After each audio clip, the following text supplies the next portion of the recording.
नमस्कार, मैं हूं निशु शर्मा आपके साथ। आइए रुक करते हैं कुछ बड़ी खबरों की ओर। बांग्लादेश में जब से लोकतांत्रिक तरीके से चुनी गई शेख हसीना की सरकार को साजिश के तहत सत्ता से बेदखल किया गया है, पड़ोसी देश में हालात बद से बदतर होते जा रहे हैं। मोहम्मद यूनुस के शासनकाल में भारत बांग्लादेश के रिश्ते अभी तक के निचले स्तर तक पहुंच चुका है।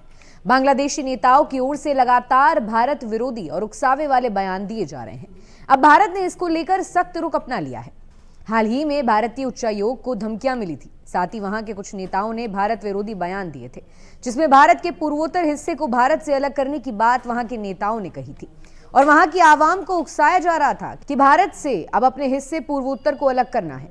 ऐसे में अब इन सब बयानबाजी और धमकियों के चलते भारत ने भी कड़ा रुख अपना लिया है। भारतीय विदेश मंत्रालय ने बांग्लादेश के उच्चायुक्त रियाज हमीदुल्लाह को तलब कर दिया है और बयानबाजी और धमकियों को लेकर विरोध जताया है। इसके अलावा विदेश मंत्रालय ने बांग्लादेश में बिगड़ते हालातों को लेकर चिंता जताई है। खासतौर पर उन कट्टरपंथी तत्वों की गतिविधियों पर ध्यान दिलाया गया जिन्होंने ढाका स्थित भारतीय मिशन के आसपास सुरक्षा संकट पैदा करने की घोषणा की। हालांकि भारत ने यह स्पष्ट नहीं किया कि भारतीय उच्चायोग को किस तरह की धमकी मिली है।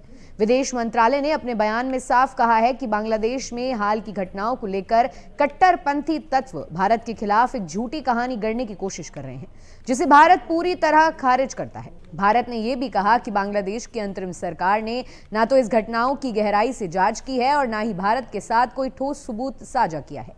ये टिप्पणी बांग्लादेशी नेताओं के उन आरोपों के संदर्भ में है जिसमें भारत पर बांग्लादेश के चुनावों को प्रभावित करने के आरोप लगाए गए थे।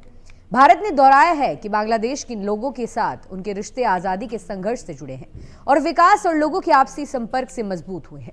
भारत बांग्लादेश में शांति, स्थिरता और स्वतंत्रता, निष्पक्ष और शांतिपूर्ण चुनावों का समर्थन करता है। साथ ही भारत ने उम्मीद जताई कि बांग्लादेश सरकार अपनी कूटनीतिक जिम्मेदारी निभाते हुए वहां मौजूद विदेशी मिशनों की सुरक्षा सुनिश्चित करेगी। आपको बता दें, बांग्लादेश में भारत विरोधी बयानबाजी बढ़ी है, जिससे नेशनल सिटीजन पार्टी के नेता हसनत अब्दुल्ला का हालिया टिप्पणी भी शामिल है। अब्दुल्ला ने एक सार्वजनिक भाषण में भारत के 7 सिस्टर्स को अलग थलग करने की धमकी दी थी। भारत विरोधी बयानबाजी के लिए कुख्यात अब्दुल्ला ने कहा था कि अगर बांग्लादेश अस्थिर होता है तो वो पूर्वोत्तर के अलगवादियों को शरण देगा।